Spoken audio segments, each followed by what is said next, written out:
Billy Ripken, how you doing? Let me introduce myself to you, Billy, because you don't know me and I don't know you. My name's Barbieri. I'm from Philadelphia, and we have a couple of things in common that I'd like to share with you and tell you a little story. But first, let me say, I noticed the fungal bat that you swing around in the MLB studios is a fungal bat, and something that looks like this. Matter of fact, exactly like this, the same one.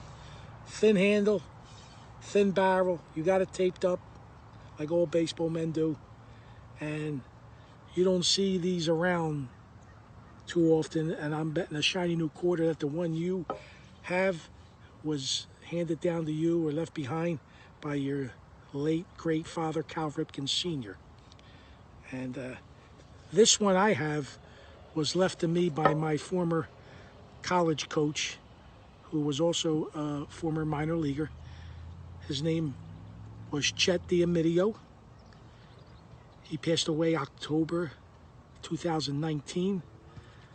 I have a funny feeling your dad and Chet may have crossed paths and probably knew each other.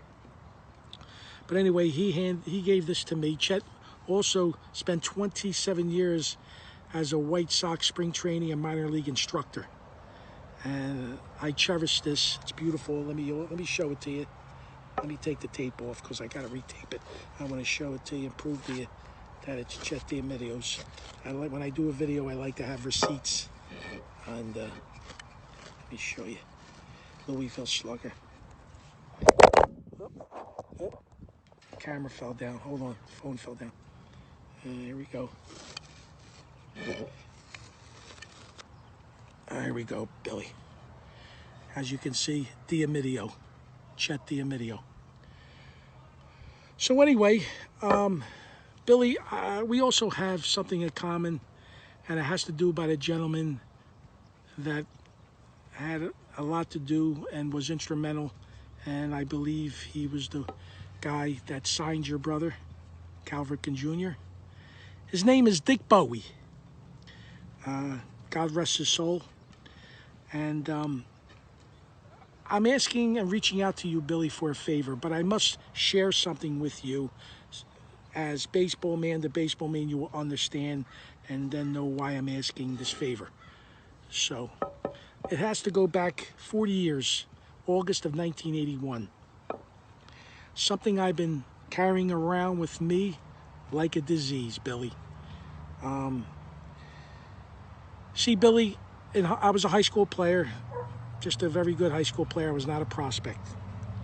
And what happened was I went to Penn State out of high school. It was off campus in Delaware County, PA. Didn't have a baseball team. And a gentleman by the name of Henry Varlack. He was an African-American guy. He's passed on, I would say, more than 10, 15 years ago. Henry was a lovable guy. He was hired as the head coach of Philadelphia Community College. And I also want to say he was hired as the athletic director. And he was given an open checkbook to refurbish the baseball program at Community College.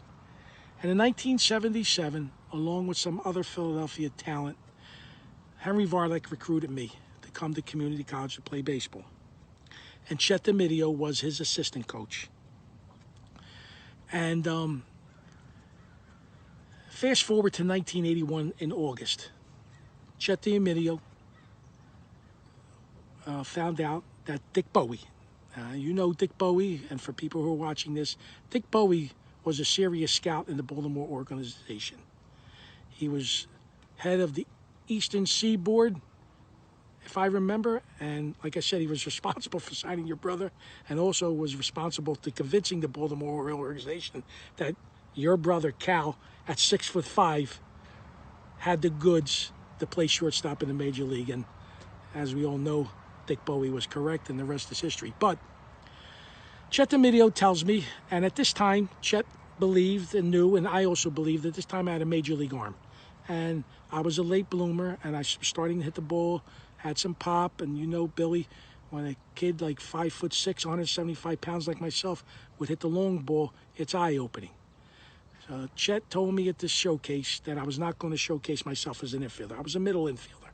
He said, you're going to showcase yourself as a catcher. Show off your arm, attract, some eyes, and that's the only way out of these little showcases when you're a kid that has not been drafted or signed or what have you.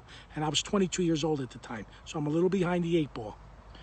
So I did that, and the showcase was over.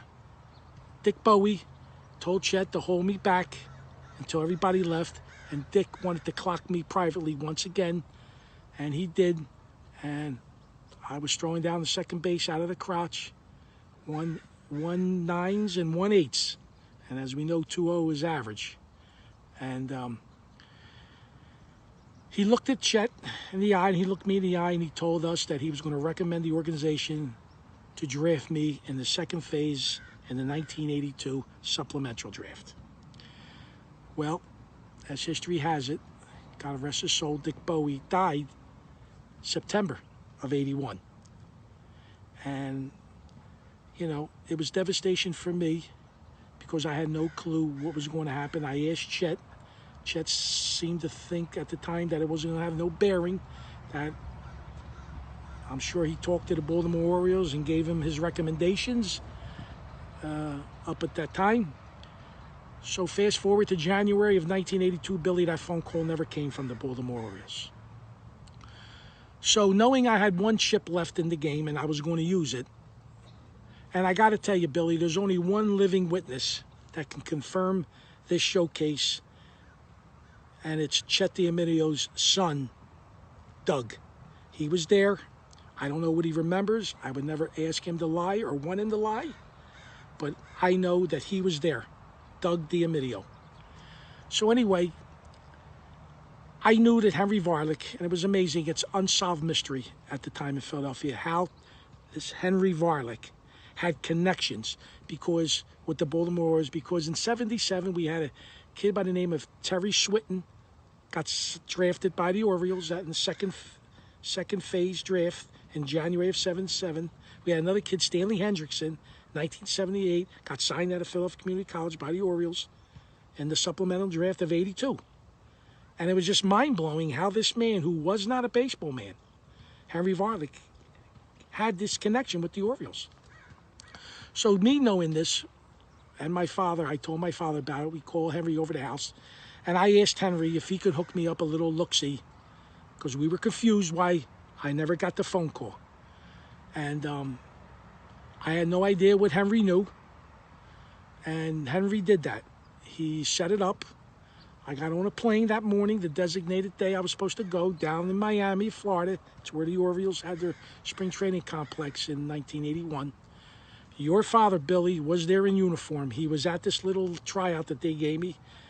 He also was the one flipping me balls, throwing down second base. I took some BP, I impressed them, and I was told to go to the office. And when I met this gentleman, who I believe you know, I'll never forget him. He was head of player development. His name is Tom Giordano. And as you can see, I posted on this post, Billy. After a few questions Tom Giordano gives me, I was confused about them. And then all of a sudden he tells me, and I'll never forget it, what he said. He said, Al, I'm sorry, we cannot go down this road with you. He hands me an envelope with my father's double wrap sheet of his organized crime activity in Philadelphia and a plane ticket home. Right there, my dreams were crushed. I was devastated. I went home. I told my father I just had a bust of a tryout, and he went to his grave never knowing that it was his line of work, if you call it that, for lack of a better term, being involved in the rackets in Philadelphia that held me back for my one shot of signing a minor league contract with the Baltimore Orioles. You must be saying to me now, what is the favor? Billy, I've had a few validations of my own as a player on the field. And to me, it's not the ultimate validation because I played 2 years in the Alaska League as a walk-on with the top college prospects in the country that went on to play minor league and Major League Baseball. I walked on. First guy to ever do it, 2 years in a row. I don't believe it's ever done since. At 44 years old, I made my minor league debut with the Camden River Sharks in the Atlantic League. The ultimate receipts and validation I would love to have, Billy. And there's, if I may, just share some with you. There was a movie called Hurricane Carter about the boxer Reuben Carter in the 60s who was framed for a murder in Jersey. And these young lawyers believed in Reuben Carter, took on the case, and they found the lead detective who was already have passed away at the time. They found his family, went to that detective's home. That family let them lawyers in the garage and let them open up all the boxes that he left behind as a detective. And in those boxes, they found his notes that